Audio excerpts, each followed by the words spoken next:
नमस्कार मित्रों, मैं अंजलि कुमारी स्वागत करती हूँ आपके अपने चैनल साहित्य शिक्षा अंजलि में।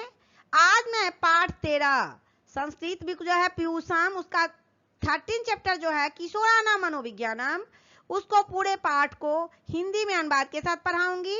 और इससे पहले जो 12 चैप्टर तक का मैं पूरे पाठ को व्याख्या के साथ पढ़ा चुकी हूँ, उसका प्रश्नोत्तर भी करवा चुकी हूँ। तो चलिए चैप्टर 13 की तरफ।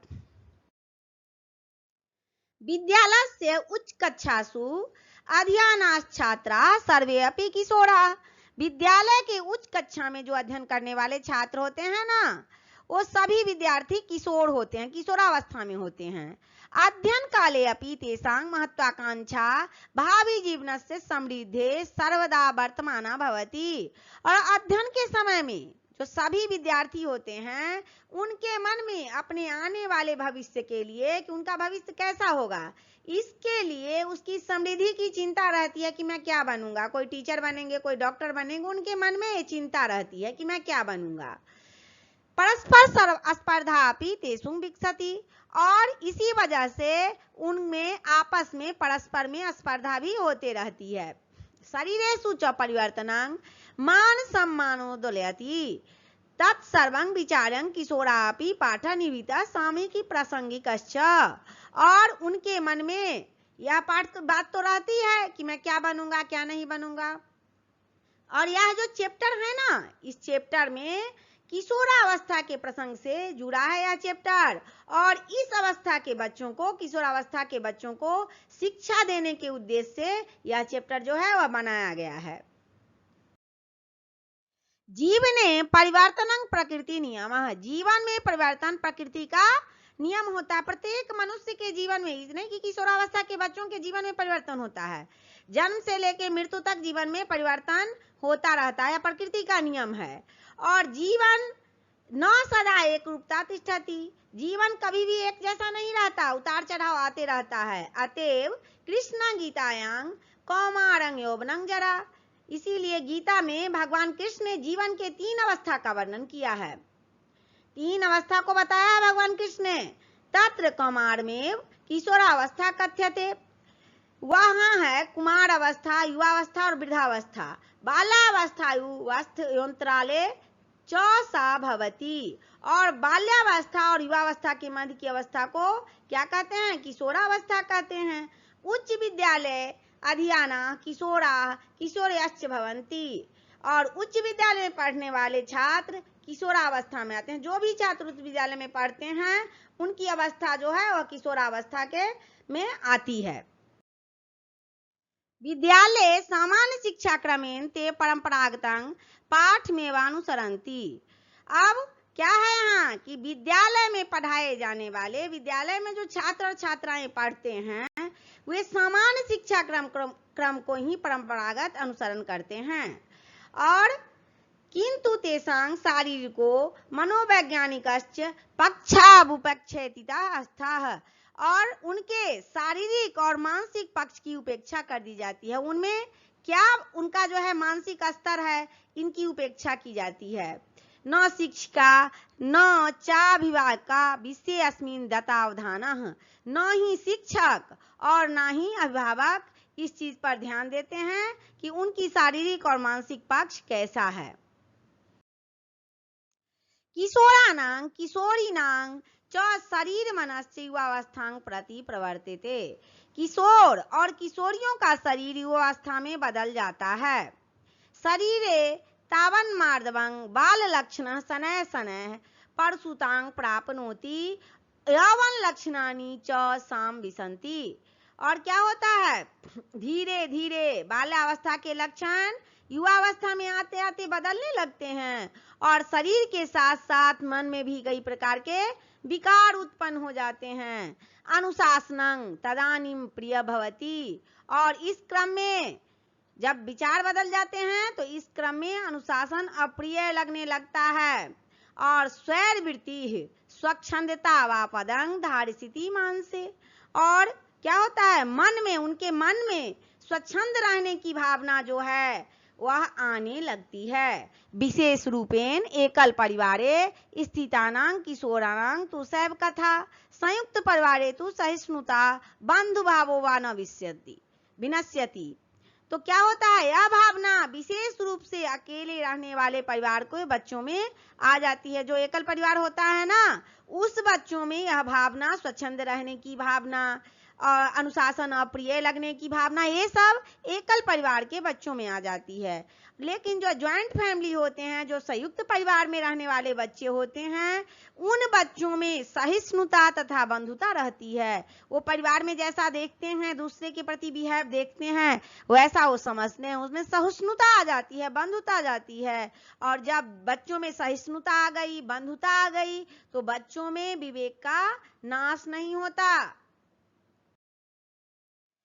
संपन्न परिवारे पालिता किशोरा यदा कदा स्वमित्राणि विकृतानि कुर्वन्ते। अब क्या होता है कि संपन्न परिवार में पलने वाले किशोर, जो बच्चे संपन्न परिवार में पढ़ते हैं, वे अपने मित्रों पर भी अपनी कुसंगति का असर डाल देते हैं। वो तो मनबड़ू होते ही हैं, और अपने मित्रों को भी वो क्या करते हैं, अपने कुसंगति का शिकार बना लेते हैं। उसके बाद तेसांग महत्वाकांक्षांग वर्धयन्ति। जब वो कुसंगति का शिकार बन जाते हैं, तो इस वजह से उनके साथ में रहने वाले किशोरों की जो महत्वाकांक्षा होती है, मन में जो इच्छा होती है, वो बढ़ जाती है। कि जो संपन्न परिवार में बच्चे हैं ना, वो सोनाटा की घड़ी पहनते हैं तो मुझे भी चाहिए, वो ब्रांडेड कंपनी के जूते पहनते हैं तो मुझे भी चाहिए। इस तरह उनकी भी महत्वाकांक्षा बढ़ जाती है। उनको क्या, उन पर कुसंगति का प्रभाव पड़ गया, इसके कारण महत्वाकांक्षा बढ़ गई। एते च स्वपरिवारं प्रति आक्रोश भावमपि प्रकटयन्ति। और उनके मन में अपने परिवार के प्रति आक्रोश उत्पन्न हो जाता है। वो अपने हैसियत को नहीं देखते, उनके पिता क्या करते हैं, उनकी माँ क्या करती हैं, इसको नहीं समझते हैं। लेकिन इसी कारण से, बहकावे में आने से, उनके मन में अपने परिवार के प्रति क्या होता है, आक्रोश उत्पन्न होता है कि उनका परिवार तो उनको दे रहा है, मेरा परिवार कुछ नहीं दे रहा है। किशोरेषु विकसितस्य तादृशस्य दिवास्वप्नस्य परिशोधनं परिमार्जनं चावश्यकं भवति। और इसी वजह से, इसीलिए ये सब देखते हुए किशोर के मन में जो ये भावना उत्पन्न हो रही है, उस अवस्था में जो लोग हैं, उनके मन में बहकावे में आके जो भावना उत्पन्न होती है, उसको रोकना अति आवश्यक हो जाता है। कैसे रोकेंगे? टीचर पेरेंट्स मीटिंग करके, अपने बच्चों के बारे में पूछ के। तदर्थं शिक्षिका भाव के और मध्य काले काले संवादः विचारा विमर्शन अनिवार्य। इसी कारण से समय समय पर, ये नहीं कि रोज मिलें, रोज उसको पूछें, ऐसा नहीं। इसी कारण से समय समय पर शिक्षक और अभिभावक के मध्य में विचार विमर्श होते रहना चाहिए कि मेरा बच्चा कैसा है, वो अनुशासन प्रिय है या नहीं। जीवनं प्रति आशावादभिः किशोरैव भर्तव्यम्। जीवनों, किशोर क्या होते हैं, किशोरों को अपने जीवन के प्रति हमेशा आशावादी रहना चाहिए। और किंतु स्वकीयं मूलं साधन जातं च न विस्मरणीयम्। किंतु क्या होना चाहिए, उनके साथ साथ में हमारे पास क्या क्या साधन है, यह भी नहीं भूलना चाहिए। कि हमारे पास पढ़ने का क्या साधन है, मेरी हैसियत क्या है, ये भी नहीं भूलना चाहिए। आशावादी रहना चाहिए, लेकिन इनको सोच विचार करके आशावादी रहना चाहिए। समाजे सुलभानां साधनानां उपयोगेन स्वाभिलाषस्य पूर्णं श्रेयः। समाज में उपलब्ध साधन को ही श्रेष्ठ मानकर अपनी अभिलाषा पूरा करना चाहिए। कि मेरे समाज में किस तरह का साधन है। लक्ष्यं च दूरतो दृश्यमानपि सदा बंधु सालिर्भल्लभ्यते एतदर्थः महतां जनानां जीवन चरितस्यापि यदा कथानुशीलनम् अवसरं च कर्तव्यम्। अब किशोरों को क्या होना चाहिए, किशोरों को अपने लक्ष्य को दूर देखकर जरा भी डरना नहीं चाहिए। मान लीजिए कि किसी किशोर को डॉक्टर बनने का सपना है, उनके समाज में, उनके राज्य में क्या उनका अच्छा स्कोर नहीं है किसी तरह से, तो अगर वो अपने लक्ष्य तक नहीं पहुंच पा रहे हैं, किसी कारण से आर्थिक स्थिति उनकी अच्छी नहीं है, तो क्या करना चाहिए, उनको डरना नहीं चाहिए। उन्हें महान लोगों के जीवन चरित्र को देखना चाहिए, अनुसरण करना चाहिए और उनके अनुसरण पर चलना चाहिए। नारीणां जागरण काले अधुना किशोरो अपि स्वाभिलाषस्य सोदस्यतां पुरितं क्षमा संति। नारी शक्ति के इस आधुनिक काल में अभी क्या है, नारी शक्ति का काल चल रहा है, तो नारी शक्ति के इस आधुनिक काल में किशोरियां भी अपने उद्देश्य को पूरा करने में सक्षम है। पहले नहीं, लेकिन अब किशोरियां भी किसी क्षेत्र में कम नहीं है पुरुषों से, किशोरों से कम किशोरियां नहीं है। नैकमपि कार्यं संप्रति ताभिर्लभ्यं दृश्यते। और क्या है, वर्तमान समय में ऐसा कोई भी कार्य नहीं है जो नहीं कर सकती हैं। सभी क्षेत्रों में किशोरियां भी अपनी कामयाबी हासिल कर रही हैं। तथापि संकल्पस्य दृढ़ता साधनानां स्वाभिभीष्ट दिशा च प्रवर्तनमपि काम्यं स्यात्। और इसीलिए संकल्प, दृढ़ता तथा साधनों का सही दिशा में प्रयोग होना चाहिए। साधना भावे कुंठा पालं नोचितम। और साधन के अभाव में, जब साधन का अभाव हो जाएगा तो किशोरावस्था के बच्चों में कुंठित भावना उत्पन्न होने लगती है। उनको शिक्षा के क्षेत्र में पैसा नहीं मिलता, अच्छा कॉलेज नहीं मिलता, उनका क्षेत्र नहीं मिलता, तो कुंठित हो जाते हैं किशोर और किशोरियां। तो यहाँ पर कहा जा रहा है कि साधना भावे, साधन के अभाव में कुंठा पालं नोचितम, किशोर और किशोरियां कुंठित भावना उत्पन्न होने लगती है उनके बीच में। अन्यथा प्रतिभाया विनाशः सुलभस्यापि साधनास्य अनुपयोगः इति। और क्या होता है उसके वजह से, इस भावना के वजह से उनकी प्रतिभा का नाश होने लगता है। जब कुंठित हो जाते हैं तो प्रतिभा का नाश होना निश्चित है। अत्र नीतिकारस्य पदंस्याभिनवः अर्थं अनुसरणीयः। और इसीलिए नीतिकारों ने, इनके द्वारा, नीतिकारों के द्वारा एक पदांश कहा गया है। किशोर और किशोरियों के लिए नीतिकार ने एक पदांश कहा है। देवं निहत्य कुरु पौरुषमात्म शक्त्या यत्ने कृते यदि न सिद्ध्यति को अत्र दोषा। अब नीतिकार ने क्या कहा किशोर और किशोरियों के लिए कि भाग्य के भरोसे पर हमें नहीं बैठना चाहिए। लोग कहता है कि मेरा भाग्य फूटा है, मैं इस क्षेत्र में नहीं जा पाई, लेकिन नीतिकार कह रहे हैं स्टूडेंट के लिए, किशोरावस्था के छात्रों के लिए, किशोर और किशोरियों के लिए कि देवं निहत्य कुरु पौरुषमात्म शक्त्या यत्ने कृते यदि न सिद्ध्यति को अत्र दोषा। भाग्य के भरोसे हमें नहीं बैठना चाहिए, हमें अपने परुषता यानी अपने आप पर भरोसा करना चाहिए कि हम क्या कर सकते हैं और क्या नहीं कर सकते हैं। अगर फिर भी हमें सिद्धि यानी सफलता नहीं प्राप्त होती है, हम कर्म कर रहे हैं, हम मेहनत कर रहे हैं और सफलता नहीं प्राप्त होती है, तो हमें इसके लिए किसी को भी दोष नहीं देना चाहिए। अर्थात प्रयत्नस्य फलं यदि सत्वरं न लभ्यते तदा चिन्तनीयमेतत् प्रयन्नमं प्रयत्ने कः कुत्र च दोषः आसीत्। नीतिकार कह रहे हैं कि अगर प्रयत्न का फल हमें नहीं मिल रहा है, हम प्रयत्न कर रहे हैं, बार बार परीक्षा में बैठ रहे हैं, मुझे सफलता नहीं मिल रही है, प्रयत्न का फल नहीं मिल रहा है, तो इस बात की चिंता में किसको दोष दें या कौन दोषी था, इसमें समय नहीं गंवाना चाहिए। सिद्धं कथं न जाता इति पुनः प्रयासो वर्ध्यः। क्योंकि सफलता या सिद्धि आसानी से नहीं मिलती है, इतना आसान नहीं है कि तुरंत में सफलता मिल जाए, इसीलिए हमें पुनः प्रयास में लग जाना चाहिए। उसके बाद फिर प्रयास करेंगे, सफलता तो अवश्य मिलेगी, ऐसा नीतिकार कह रहे हैं।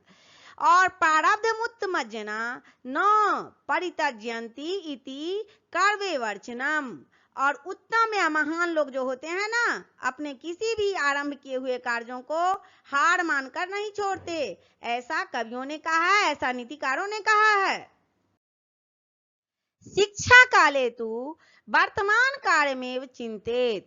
शिक्षा के काल में जब किशोर और किशोरियां शिक्षा प्राप्त कर रही होती हैं, तो उस समय में क्या होता है, विद्यार्थी जीवन में किशोरों को वर्तमान कार्यों के बारे में सोचना चाहिए कि अभी हम क्या कर रहे हैं, बाद में क्या होगा उसका नहीं सोचना चाहिए। अभी हम अच्छे से पढ़ाई करें, इसके बारे में सोचना चाहिए। नाति दूरं पश्येत अन्यथा वर्तमानमपि गतं स्यात् श्रेष्ठः कालो वर्तमानः इति सुधियः कथयन्ति। क्यों नहीं सोचना चाहिए, क्योंकि विद्वानों ने कहा है, नीतिकारों ने कहा है कि ज्यादा दूर का सोचने के चक्कर में हमारा श्रेष्ठ काल जो कि अभी चल रहा है किशोर और किशोरियों का, यानी वर्तमान काल जो अभी चल रहा है उनके पढ़ाई का, वो खराब हो सकता है। और वर्तमान काल भविष्य की नींव होती है। अभी जो होती है वर्तमान काल और भविष्य की नींव होती है, और अगर वो बिगड़ने लगे तो भविष्य काल पर खतरा बन जाता है। देखते हैं मकान बनता है तो नींव कैसा होना चाहिए, मजबूत होना चाहिए, तब मकान पिलर दे दे के लोग मकान बनाता है। तो भविष्य का जो नींव है वह वर्तमान है, तो वर्तमान अच्छा रहेगा तो भविष्य अच्छा होगा ही, इसीलिए ज्यादा नहीं सोचना चाहिए।